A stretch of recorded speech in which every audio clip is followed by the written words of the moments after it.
Assalamualaikum warahmatullahi wabarakatuh. Kita bertemu lagi dalam mata kuliah Hukum dan Sistem Politik Indonesia. Kali ini kita akan membahas pokok bahasan tentang hukum dan perubahan masyarakat. Oke, pertama kita akan melihat dulu apa itu ius constitutum dan ius constituendum. Ius constitutum ini kalau kita memaknai singkat adalah hukum yang telah ditetapkan atau hukum yang berlaku. Ius constitutum itu sendiri adalah suatu istilah bahasa Latin yang berarti tadi itu, hukum yang telah ditetapkan. Dalam uraian ini atau yang dimaksud dengan hukum yang telah ditetapkan ini adalah hukum yang berlaku, yaitu berlaku di suatu tempat tertentu pada waktu tertentu pula. Jadi hukum yang berlaku di suatu tempat tertentu pada waktu yang tertentu pula. Nah, oleh karena itu kepastiannya apakah suatu ketentuan merupakan suatu ketentuan hukum yang berlaku atau bukan menentukan apakah seorang petugas atau aparat hukum menghadapi perubahan kehidupan dalam masyarakat perlu melakukan apa yang dinamakan politik hukum atau tidak. Nah, kebalikan dari ius constitutum ini adalah ius constituendum atau hukum yang harus ditetapkan atau hukum yang seharusnya berlaku atau hukum yang yang dicita-citakan. Nah, kembali lagi tadi umpama perlu melakukan suatu politik hukum atau tidak. Hal ini disebabkan karena apa? Dalam kehidupan masyarakat berlaku berbagai ketentuan.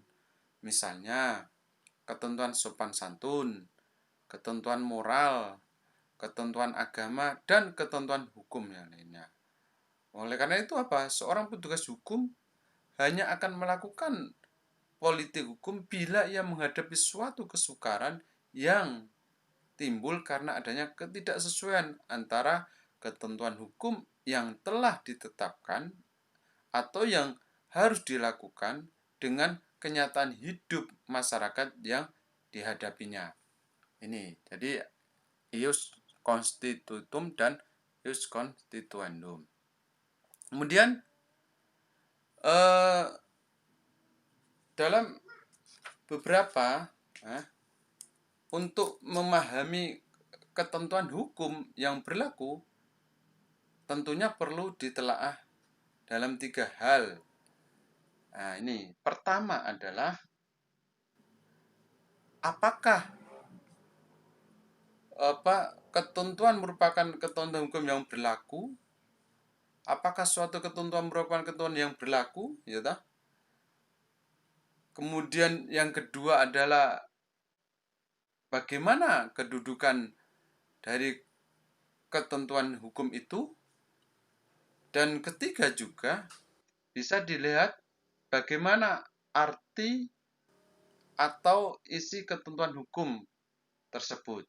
Nah, kita melihat kemudian yang pertama adalah tentang ketentuan hukum yang berlaku.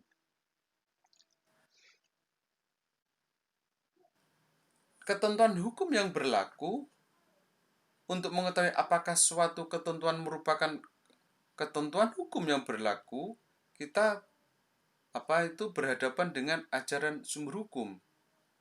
Sumber hukum ini diartikan dalam 2 arti. Pertama adalah sumber hukum diartikan sebagai suatu ajaran tentang ukuran yang digunakan untuk menentukan apakah suatu ketentuan merupakan suatu ketentuan hukum atau bukan atau bukan. Terus kemudian yang kedua, sumber hukum diartikan sebagai suatu kumpulan ketentuan yang dapat diterapkan oleh pengadilan. Nah, ini dua. Jadi ini, yang ketentuan hukum ini ada dua tadi ini. Sumber hukum yang sebagai ajaran hukum yang berlaku, dan kemudian yang kedua adalah sumber hukum yang ditetapkan pengadilan. Nah, kita ulas ini tentang sumber hukum sebagai ajaran hukum yang berlaku. Yang pertama adalah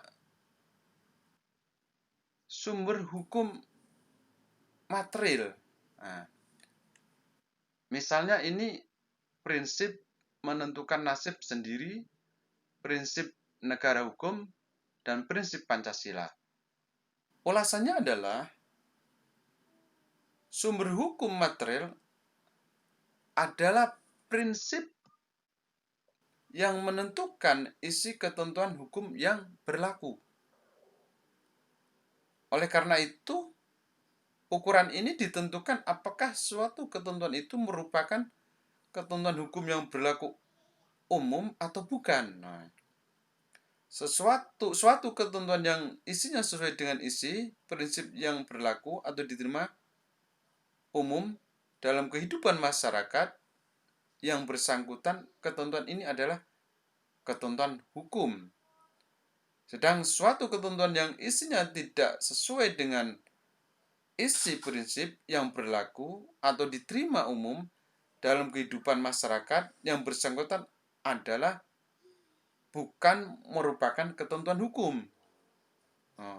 Oleh karena itu, prinsip yang menjadi ukuran isi ketentuan hukum itu adalah sumber hukum materialnya. Nah, ini. Bagi hukum Indonesia, maka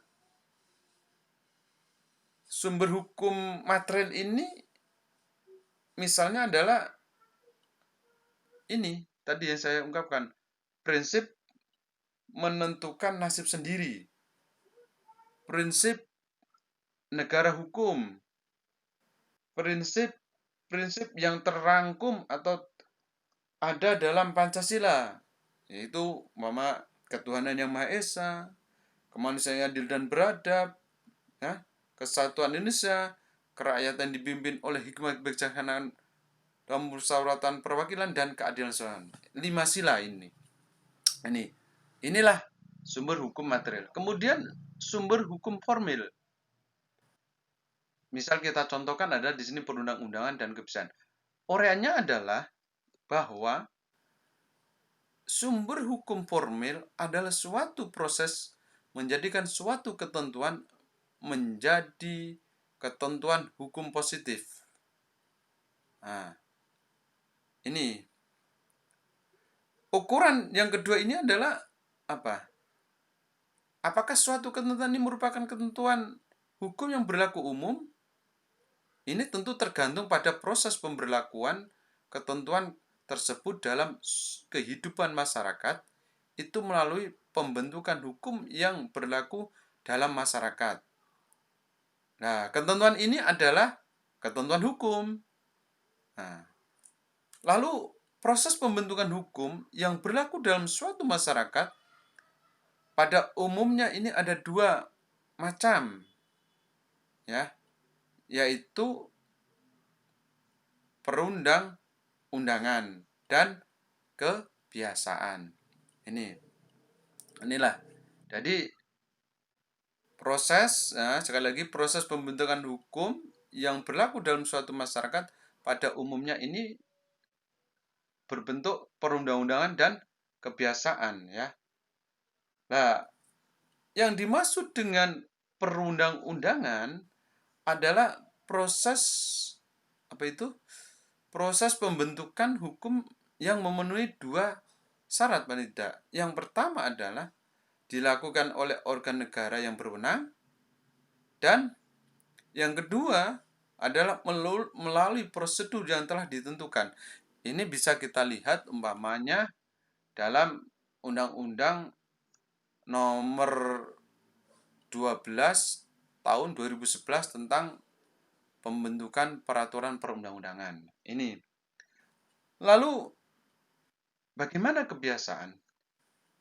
Adapun kebiasaan yang dimaksud adalah proses pembentukan hukum yang tidak memenuhi dua syarat tersebut ini, yaitu syarat yang tadi saya ungkapkan, ya, atau syarat maksudnya di sini adalah bahwa proses pembentukan hukum yang berupa kebiasaan harus proses pembentukan hukum yang berupa kebiasaan harus memenuhi dua syarat pula. Selain syarat tadi dari perundang-undangan, syarat kedua tadi yaitu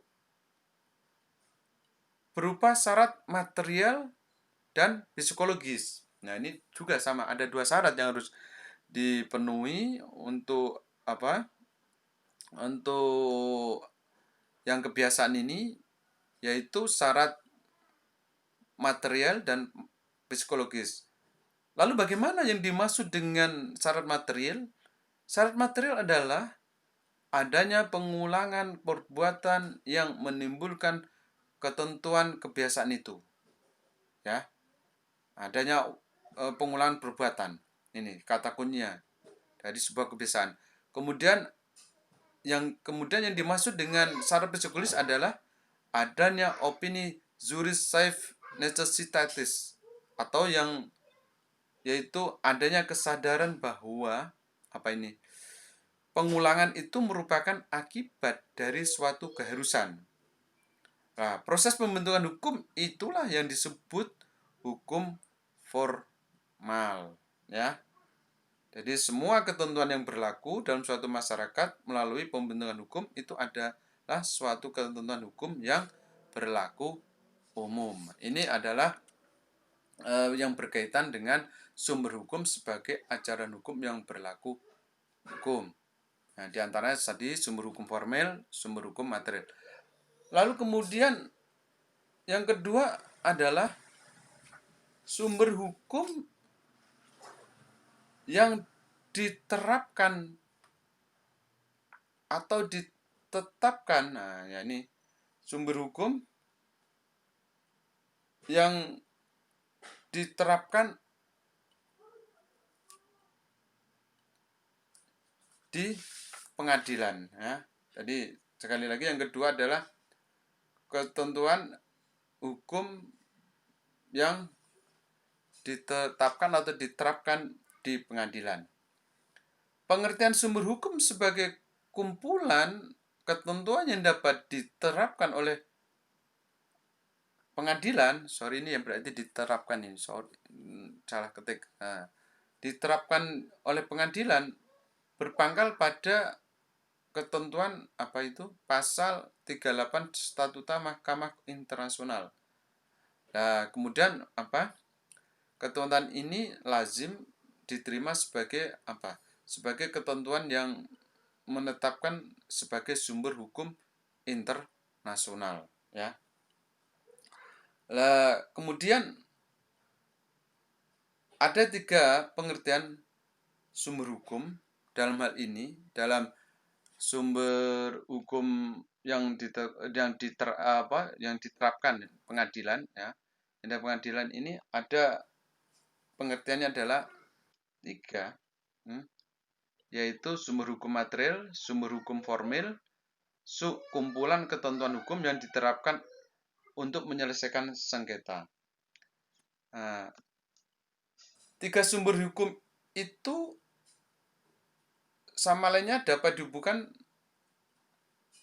umpamanya berikut ini.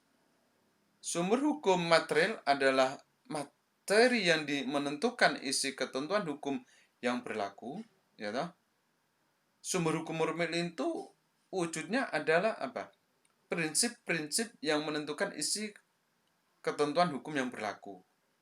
Prinsip-prinsip itu misalnya prinsip saling menguntungkan dalam hukum perjanjian, prinsip demokrasi dalam hukum pemerintahan negara, prinsip pertanggungjawaban mereka dalam melakukan Reform Act. Nah, ini adalah material. Kemudian yang sumber hukum formil, sumber hukum formil yaitu proses yang membuat suatu ketentuan menjadi ketentuan hukum yang berlaku umum. Dan proses itu dapat merupakan perundang-undangan, legislasi, dan dapat pula merupakan suatu kebiasaan atau custom. Nah, seperti yang tadi sudah sedikit saya singgung itu tadi kan, begitu. Nah, kemudian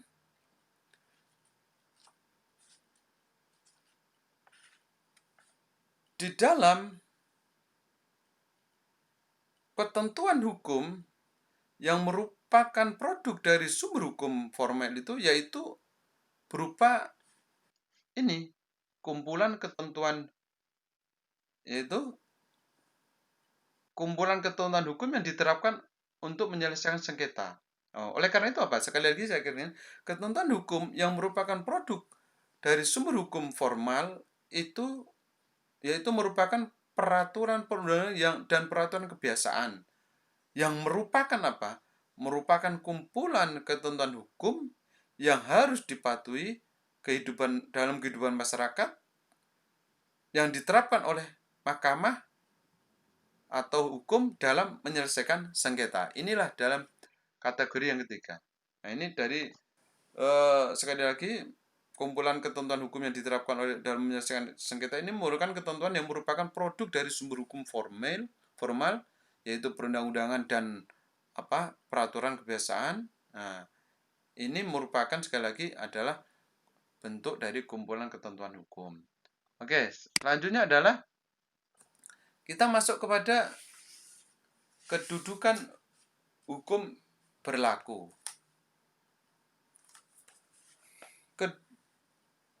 Kedudukan hukum yang berlaku ini ditentukan oleh dua hal.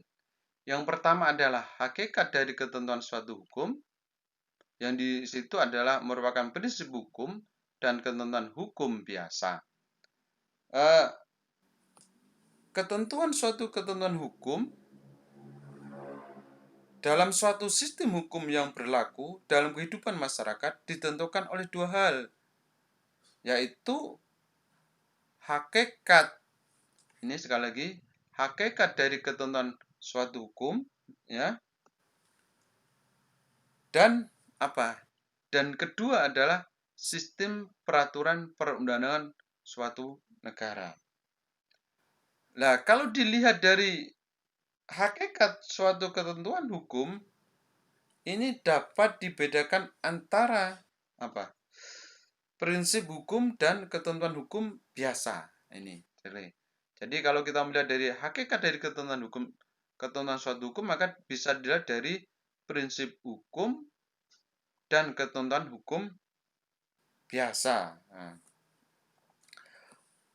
Perbedaan antara prinsip hukum dan ketentuan hukum yang bersifat umum atau pokok jenis, ya, sedangkan ketentuan hukum biasa merupakan ketentuan hukum yang bersifat terinci.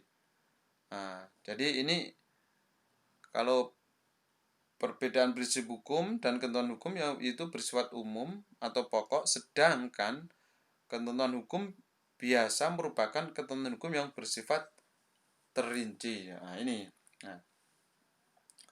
Kemudian pertanyaannya adalah apabila dua macam ketentuan hukum itu dibandingkan, maka bila dilihat dari isinya, prinsip hukum mempunyai kedudukan yang lebih tinggi dari ketentuan hukum biasa. Jadi kalau dibandingkan, sekali lagi, prinsip hukum ini mempunyai kedudukan lebih tinggi dibanding dengan ketentuan hukum biasa. Karena apa? Hal ini karena isi ketentuan hukum biasa merupakan penjabaran dari prinsip hukum yang berlaku dalam kehidupan masyarakat. Isi ketentuan hukum biasa ini dengan demikian harus tunduk pada isi prinsip hukum tersebut. Akan tetapi bila dilihat dari kekuatan berlakunya, ketentuan hukum biasa yang lebih terinci perumusannya lebih siap untuk diberlakukan dalam masyarakat. Umpamanya terlebih lagi bila ketentuan hukum biasa itu telah ditetapkan lewat sumber hukum formal ini. Kemudian yang kedua adalah sistem peraturan perundang-undangan suatu negara. Nah, sistem peraturan undang-undang suatu negara ini kita bisa lihat diatur dalam umpamanya ketetapan MPRS nomor 20 MPRS tahun 1966, kemudian ketetapan MPRS nomor 3 MPR garing 2000, dan tentang dalam Undang-Undang nomor 10 tahun 2004 yaitu tentang pembentukan peraturan undang-undang, dan nomor 2 Undang-Undang nomor 12 tahun 2011 tentang pembentukan peraturan perundang-undangan. Di sini di dalam dua undang-undang ini disebutkan sistem peraturan perundang-undangan suatu negara. Bahkan dalam hal hierarki tingkat peraturan perundangan, hierarki peraturan perundangan. Maksudnya dari situ, dari atas yaitu Undang-Undang Dasar sampai ke level bawah, ya. Kalau kita merujuk umpamanya ke Undang-Undang nomor 2000 nomor Undang-Undang nomor 12 tahun 2011 yang masih digunakan sampai sekarang, itu kita melihat umpamanya dari atas, ya, ada Undang-Undang Dasar, ketetapan MPR, ya. Kemudian di situ ada undang-undang atau perpu, ya, dan sampai bawah yaitu peraturan daerah tingkat 2 yaitu kabupaten atau wali kota itu. Di situ ini. Kemudian selanjutnya kita masuk pada arti ketentuan hukum yang berlaku. Arti ketentuan hukum itu terwujud suatu rangkaian kata yang membentuk suatu kalimat yang menetapkan akibat hukum tertentu pada fakta tertentu. Ini, ya. Kemudian di sini politik hukum mengkaji perubahan ius constitutum, ya, hukum yang berlaku, dan untuk menjadi ius constituendum yaitu hukum yang diharapkan nanti. Nah, kemudian politik hukum hubungannya ini perlu diketahui lebih dahulu isi ketentuan hukum yang hendak dirubah. Ini. Kemudian yang untuk memahami isi atau arti suatu ketentuan hukum yang terkait pada fakta diperlukan adanya sebuah penafsiran hukum. Inilah arti tentang ketentuan hukum yang berlaku. Oke, selanjutnya adalah kita masuk pada penafsiran hukum. Penafsiran hukum merupakan suatu usaha untuk memberikan arti suatu ketentuan hukum agar dapat diterapkan. Dan kemudian penafsiran hukum ini merupakan suatu usaha untuk menjelaskan isi suatu ketentuan hukum. Dan penafsiran hukum juga merupakan suatu metode penemuan hukum. Ini saya merujuk pendapatnya Sudikno Mertokusumo, Prof. Emeritus dari UGM dan sekarang sudah almarhum. Begitu dulu pernah mengajar saya di UGM. Alhamdulillah saya pernah belajar kepada beliau gitu. Oke, kita masuk pada prinsip-prinsip penafsiran hukum. Dalam prinsip penafsiran hukum ini ada beberapa. Saya di sini rekan di antaranya adalah penafsiran gramatikal. Kemudian yang kedua adalah penafsiran berdasarkan objek dan konteks peraturan perundang-undangan. Yang ketiga adalah penafsiran yang reasonable dan konsisten. Yang keempat, D adalah penafsiran berdasarkan prinsip efektivitas. Dan yang kelima atau E adalah penggunaan bahan ekstrinsik. Lanjut. Oke, kita masuk yang pertama tentang penafsiran gramatikal. Penafsiran gramatikal ini adalah suatu ketentuan hukum diartikan sesuai dengan ketentuan arti kata dan kalimat ketentuan hukum tersebut. Nah, dalam penafsiran ini, sesuatu ketentuan hukum diartikan sesuai dengan arti kata dan kalimat ketentuan hukum tersebut. Yang dimaksud dengan arti kata dalam kalimat ketentuan ini adalah apa? Arti biasa, plain and natural meaning lah ya dalam bahasanya, dari kata dan kalimat ketentuan hukum tersebut. Atau dengan kata lain, kata dan kalimat dimaksud bukanlah arti kiasan dari kata dan kalimat tersebut. Nah, oleh karena itu,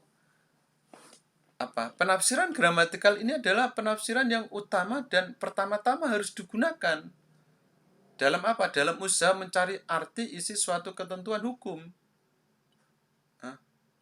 Dan bahkan penafsiran gramatikal dianggap sebagai penafsiran arti isi suatu ketentuan hukum sesuai dengan maksud pembentuk ketentuan tersebut. Jadi maksud dari pembentuk ketentuan itu adalah orang yang membentuk itu, maksudnya bagaimana ini kan.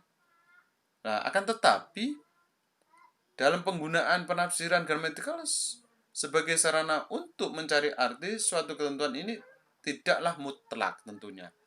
Dalam arti bahwa penafsiran gramatikal ini dapat digunakan bila penafsiran ini menimbulkan pengertian yang tidak masuk akal atau absurd. Dan hal demikian harus digunakan penafsiran lain. Nah, dalam penafsiran gramatikal ini akhirnya berlaku asas sense clear.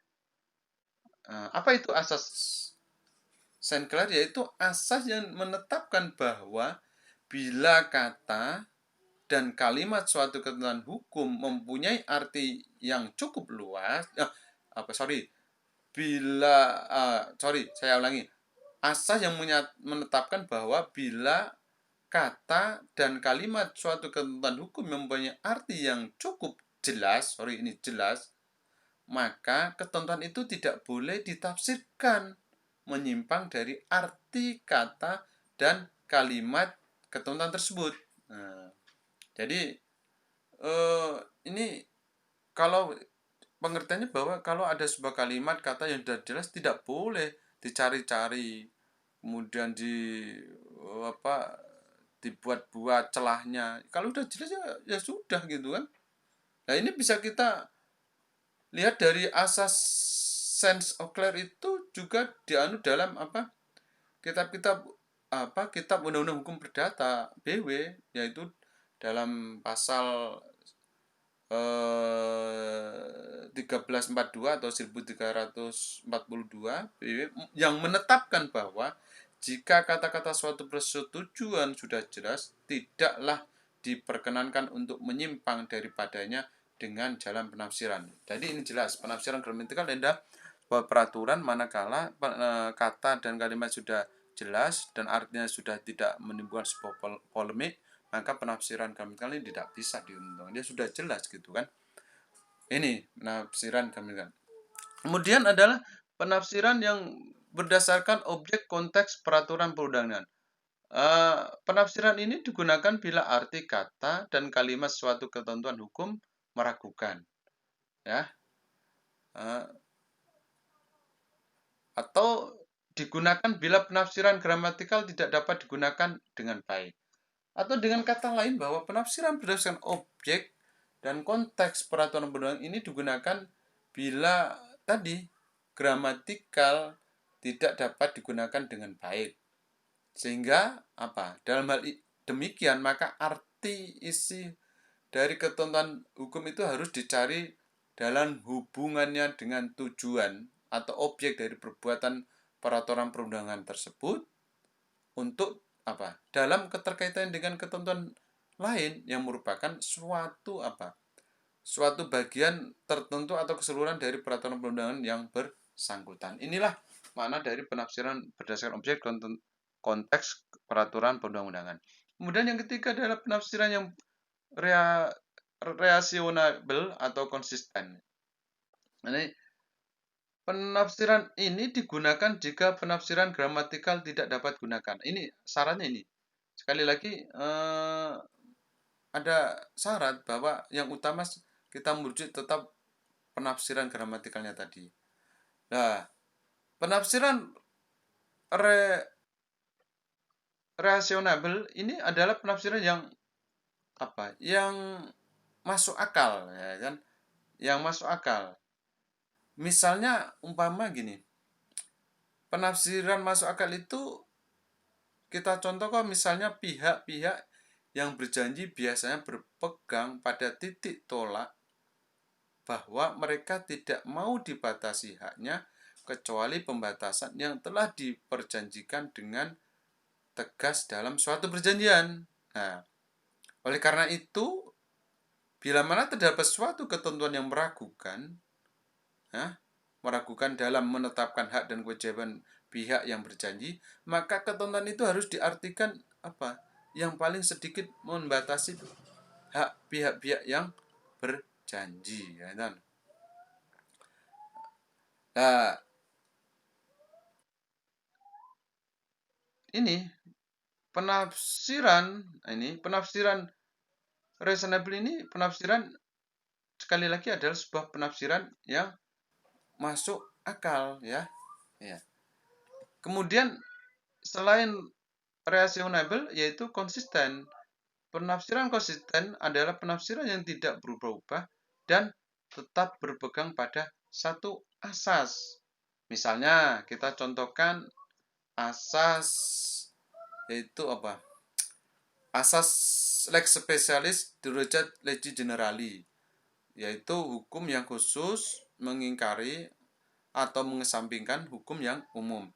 Nah, ini tentu kita mani bahwa dalam menghadapi perbedaan arti antara suatu ketentuan yang sifatnya khusus dan suatu ketentuan yang sifatnya umum, misalnya kita lihat dalam kitab Undang-Undang Hukum Dagang KUHD dan BW, maka ketentuan apa yang harus kita gunakan? Ketentuan yang harus digunakan adalah ketentuan yang ada dalam sifatnya khusus, yaitu Undang-Undang Hukum Dagang yang diutamakan. Karena apa? KUH BW KUH Perdata itu lebih umum. Makanya yang khusus yang digunakan apa? Undang-Undang Hukum Dagangnya gitu kan. Inilah penafsiran yang konsisten. Nah, kemudian selanjutnya adalah penafsiran yang berdasarkan prinsip efektivitas. Penafsiran berdasarkan prinsip efektivitas ini adalah pemberian arti suatu ketentuan hukum dari suatu peraturan perundangan sedemikian rupa sehingga semua ketentuan dalam peraturan perundangan itu efektif. Ya, ini jelas. Efektif ini tentunya dalam arti bahwa semua ketentuan hukum dalam peraturan perundangan itu berlaku dan mempunyai apa? Mempunyai akibat hukum, yaitu menimbulkan suatu hak dan kewajiban ini. Jadi menimbulkan suatu hak dan kewajiban, ya. Misalnya mama tentang pasal 1 ayat 2 Undang-Undang Dasar 1945 sebelum diamandemen itu menetapkan bahwa kedaulatan di tangan rakyat dan dilakukan sepenuhnya oleh Majelis Permusyawaratan Rakyat atau MPR. Nah, di samping itu, Undang-Undang Dasar 45 pasal 5 ayat 1 lagi-lagi sebelum diamandemen, juga menetapkan bahwa presiden memegang kekuasaan yang membentuk undang-undang dengan persetujuan Dewan Perwakilan Rakyat. Nah, apabila pasal 1 ayat 1 yang ditafsirkan secara pasal 1 ayat 2 ditafsirkan secara gramatikal, maka MPR merupakan sepenuhnya katakan semua kedaulatan negara ini ya. Akan tetapi dalam pengertian demikian tidak ada sisa kekuasaan lagi yang dapat diberikan kepada organ negara lain termasuk kepada presiden. Penafsiran gramatikal ini demikian berarti bahwa membuat pasal 5 yang seperti yang tadi, yang pasal 5 ayat 1 menjadi tidak efektif. Karena apa? Kekuasaan membuat undang-undang yang ditetapkan pasal tersebut menjadi hapus karena sudah dilakukan sepenuhnya oleh MPR. Penafsiran berdasarkan prinsip efektif membuat pasal 1 ayat 2 tadi maupun ayat 5 menjadi efektif ya. Kemudian akan menjadi efektif. Nah, antara pasal 1 dan 2 maupun pasal menjadi efektif. Nah, penafsiran berdasarkan prinsip efektif bagaimana? Penafsiran berdasarkan prinsip efektif mengartikan dilakukan sepenuhnya oleh MPR, tidak berarti bahwa MPR melakukan semua kedaulatan negara, tetapi MPR melakukan kedaulatan negara setelah dikurangi kekuasaan negara yang diserahkan kepada organ-organ lain termasuk kepada presiden oleh Undang-Undang Dasar 45. Sehingga kekuasaan yang ditetapkan oleh pasal 5 ayat 1 tidak dihapuskan oleh ketentuan pasal 1 ayat 2 yang menetapkan bahwa kedaulatan di tangan rakyat dan dilakukan sepenuhnya oleh Majelis Permusyawaratan Rakyat. Inilah penafsiran berdasarkan prinsip efektif. Kemudian penggunaan bahan ekstrinsik. Nah, penggunaan bahan ekstrinsik adalah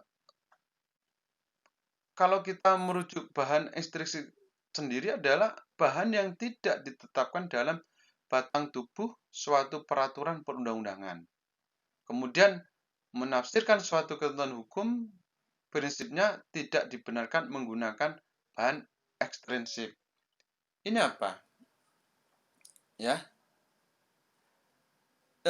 Bahan ekstrinsik itu misalnya umpama adalah sejarah yang relevan dengan ketentuan hukum yang bersangkutan, peraturan yang ditetapkan kemudian dan peraturan perundang-undangan yang atau perjanjian in pari materia. Ini adalah penggunaan bahan ekstrinsik. Tapi sekali lagi tadi dalam menafsirkan suatu hukum pada prinsipnya tidak dibenarkan menggunakan bahan ekstrinsik. Sekali lagi bahan ekstrinsik tidak ada keterkecualiannya. Sekali lagi menafsirkan suatu ketentuan hukum prinsipnya tidak dibenarkan menggunakan bahan ekstrinsik kecuali ada kecualinya bila kata dan kalimat suatu ketentuan hukum tidak jelas. Ini ada istisnanya, ada keterkecualiannya ya. Kemudian selanjutnya adalah kita bicara tentang metode interpretasi hukum dan metode penemuan hukum. Metode interpretasi hukum adalah suatu cara pemberian atau penjelasan teks peraturan perundangan agar dapat diterapkan peristiwa tertentu. Kemudian metode penemuan hukum adalah suatu metode pelaksanaan undang-undang pada peristiwa konkret. Metode penemuan hukum adalah proses pembentukan hukum dalam melaksanakan hukum pada suatu peristiwa yang konkret juga. Lanjut adalah kita melihat macam metode interpretasi. Ada beberapa macam metode interpretasi ini Ini saya ungkapkan sampai 7, ini lumayan banyak ya. Yang pertama adalah metode interpretasi menurut bahasa. Nah, metode interpretasi menurut bahasa adalah suatu sarana untuk menetapkan makna suatu ketentuan hukum tertentu melalui arti kata kalimat ketentuan hukum itu menurut pengertian bahasa sehari-hari. Nah, ini menurut bahasa sehari-hari untuk kata kuncinya. Kemudian yang kedua adalah interpretasi teleologis atau sosiologis. Nah, ini adalah apa? Suatu interpretasi sosiologis adalah suatu sarana untuk menetapkan makna suatu ketentuan hukum tertentu berdasarkan kehidupan masyarakat yang ada, ya.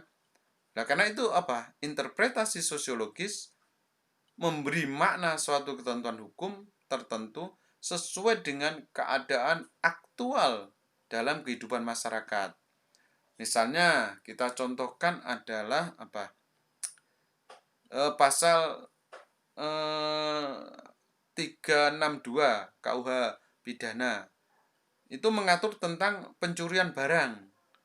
Dengan interpretasi sosiologis ini, pengertian barang dalam ketentuan ini diartikan mencakup juga aliran listrik. Interpretasi ideologis dan sosiologis seperti halnya interpretasi lain tersebut di bawah ini digunakan bila interpretasi gramatikal tidak dapat digunakan. Jadi sekali lagi kuncinya adalah interpretasi gramatikal. Kalau interpretasi gramatikal sudah jelas, ya tidak usah lagi, gitu. Kemudian yang ketiga adalah interpretasi logis atau apa? Logis atau apa ya? Selain logis, sistematis lah ya. Adalah suatu sarana untuk menetapkan makna suatu ketentuan hukum tertentu dalam hukum dalam hubungannya dengan ketentuan hukum lain dalam suatu peraturan perundangan, ya. Nah, sistem dalam hal ini interpretasi logis pada prinsipnya adalah juga interpretasi tadi saya sebut apa? Sistematis. Karena hubungan suatu ketentuan hukum dengan ketentuan hukum yang lain dalam suatu sistem ada juga dihubungan logis antara ketentuan-ketentuan perundang-undangan yang lainnya juga atau ketentuan undangan tersebut ya yang ada. Kemudian yang keempat ada interpretasi historis. Interpretasi historis adalah suatu sarana untuk menetapkan makna suatu ketentuan hukum tertentu dengan menghubungkan ketentuan hukum tersebut dengan sejarah terjadinya ketentuan hukum. Nah, ini sudah jelas berarti. Kemudian selanjutnya adalah ketentuan komparatif. Nah, ketentuan komparatif ini suatu sarana menetapkan mana suatu ketentuan hukum tertentu dengan apa? Membandingkan, komparatif kan membandingkan isi ketentuan hukum tersebut dengan isi ketentuan hukum yang lain. Ya kan ya. Jadi ini komparatif perbandingan. Kemudian yang keenam adalah interpretasi futuristis.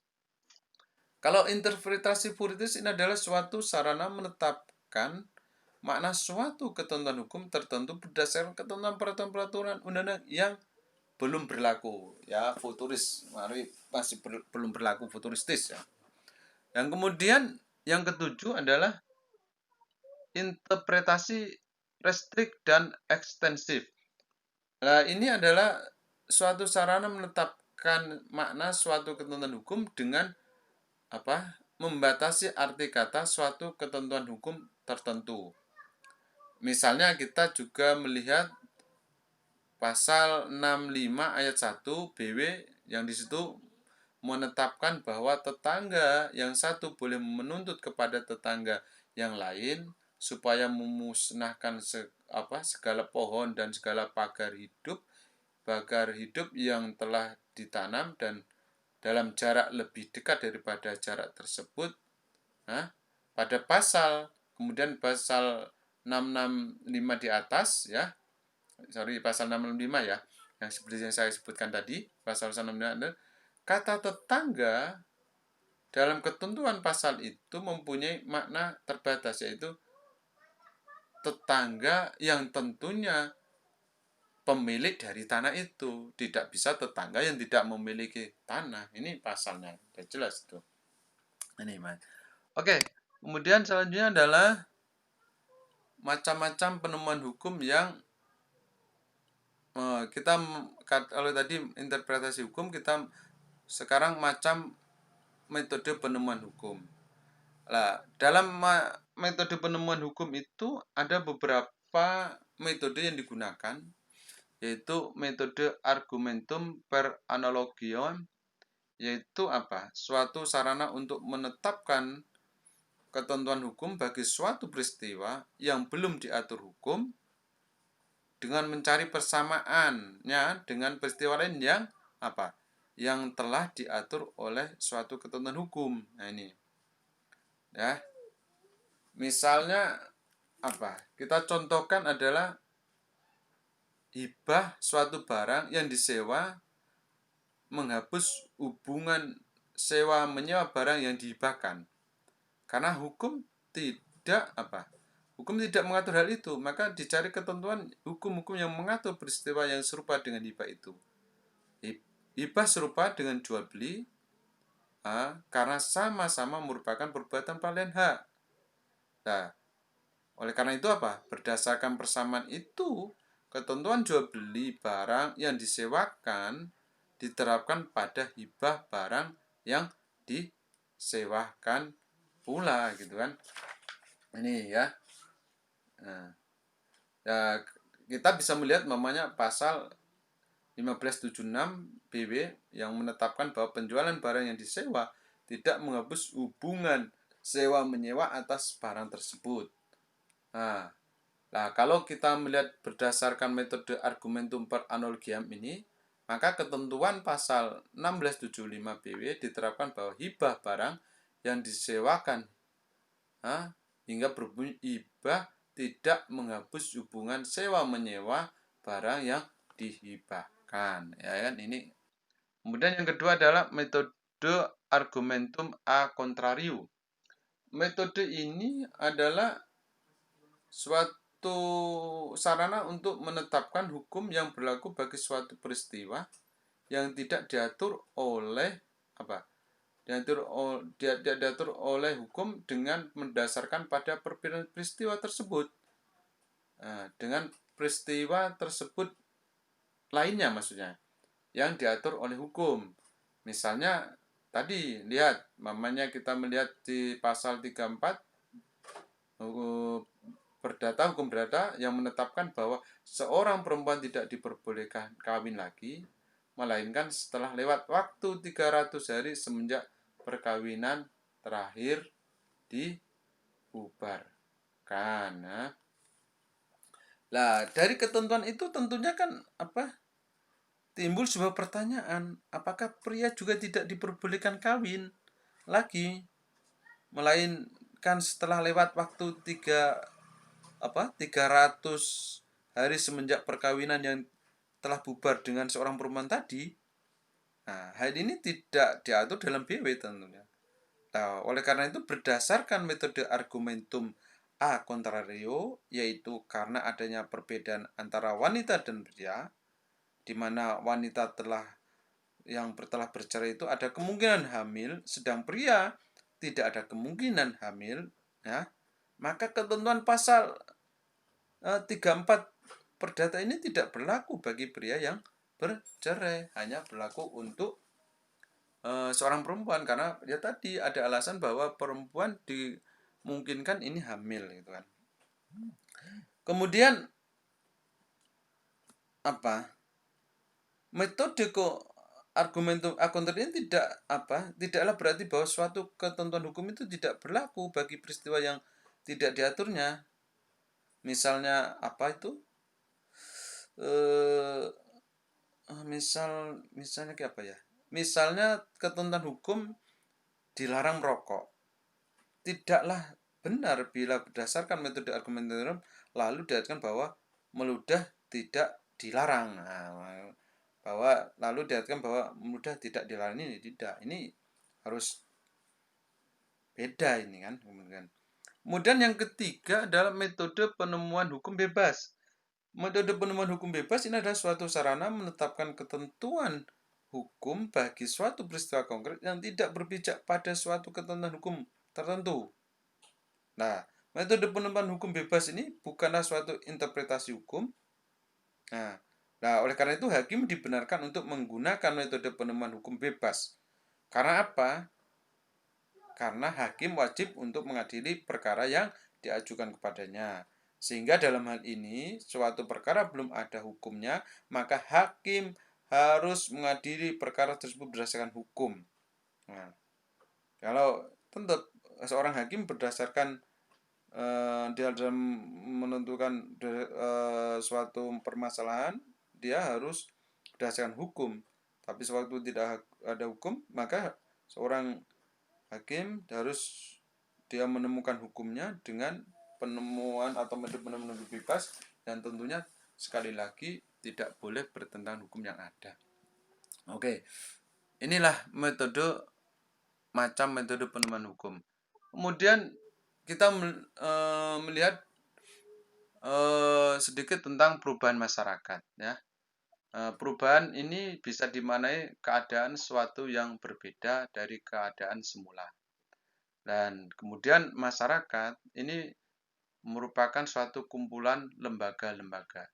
Jadi masyarakat itu kan merupakan bentuk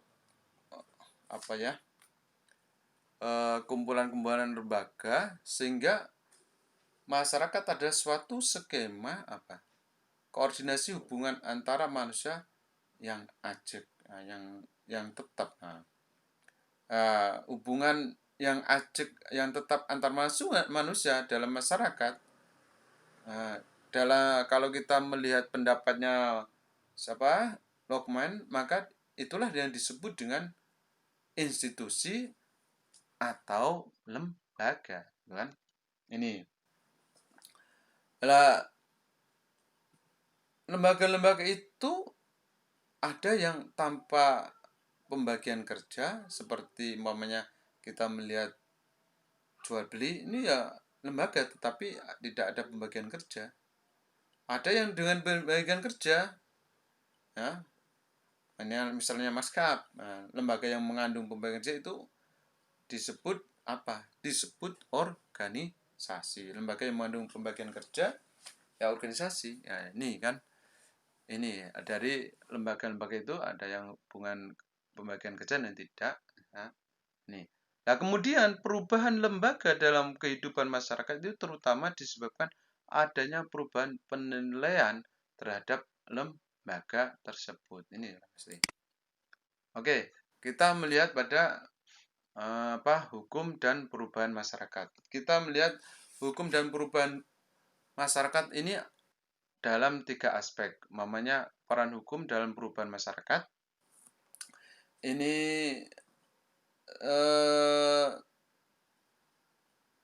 sebagai apa? Kita ketahui bahwa perubahan masyarakat dewasa ini adalah sebuah perubahan yang sifatnya apa? Direct social change, yaitu suatu future directing society. Sehingga dalam perubahan masyarakat ini hukum merupakan salah satu instrumen perubahan kehidupan masyarakat tersebut.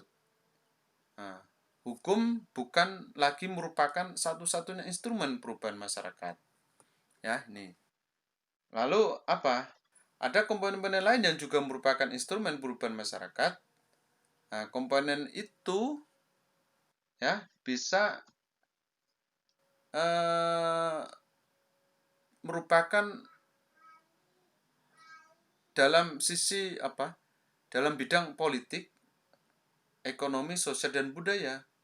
Sehingga dalam mengkaji hukum sebagai instrumen perubahan masyarakat harus juga memahami saling keterkaitan hukum itu dengan instrumen lain tersebut. Akan tetapi sekali lagi juga harus diingat bahwa sebagai instrumen perubahan masyarakat itu hukum merupakan instrumen yang mempunyai kelebihan bila dibanding dengan instrumen lain. Ini kata kuncinya. Nah, karena hukum merupakan sarana yang memperkuat, hukum merupakan sarana yang kuat karena hukum merupakan sarana yang dapat memaksakan keputusan dengan external power. Sehingga hukum sebagai instrumen perubahan kehidupan masyarakat bila digunakan dengan tepat akan merupakan yang berguna. Nah, tetapi bila digunakan dengan salah, hukum akan menjadi instrumen yang berbahaya bagi kehidupan masyarakat. Inilah peran hukum dalam perubahan masyarakat. Kemudian yang kedua adalah hubungan hukum dengan perubahan masyarakat. Seperti yang telah saya katakan tadi bahwa masyarakat ini selalu berubah, ya, sehingga dengan kata lain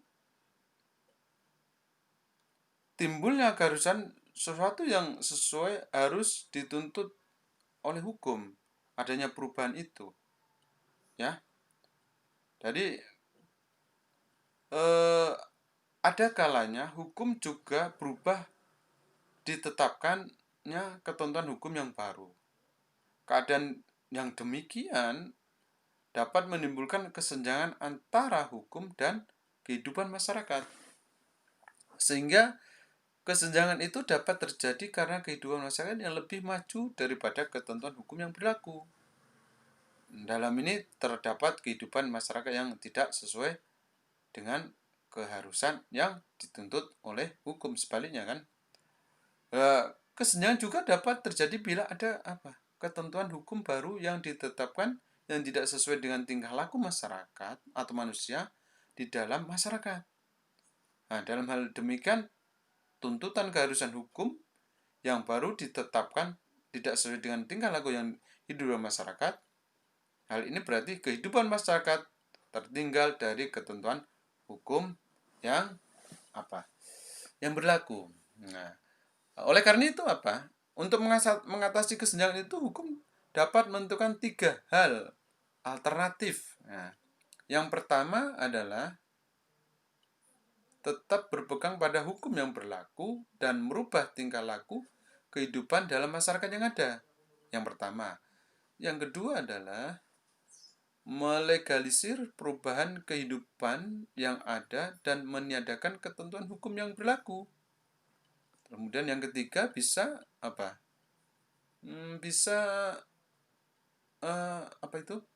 sebagian ketentuan hukum yang berlaku dipertahankan dengan juga menerima sebagian perubahan kehidupan masyarakat yang terjadi. Nah, oleh karena itu melihat peran hukum dan dalam merubah kehidupan masyarakat dapat dilakukan secara langsung dan juga dilakukan tidak langsung. Nah, yang langsung misalnya hukum melarang poligami, ya kan? Nah, dalam hal ini hukum menetapkan langsung hubungan hukum yang berlaku masyarakat. Tapi kalau peran hukum yang mengubah kehidupan masyarakat tidak langsung misalnya adalah penetapan hukum tentang pendirian suatu gedung sekolah di suatu tempat.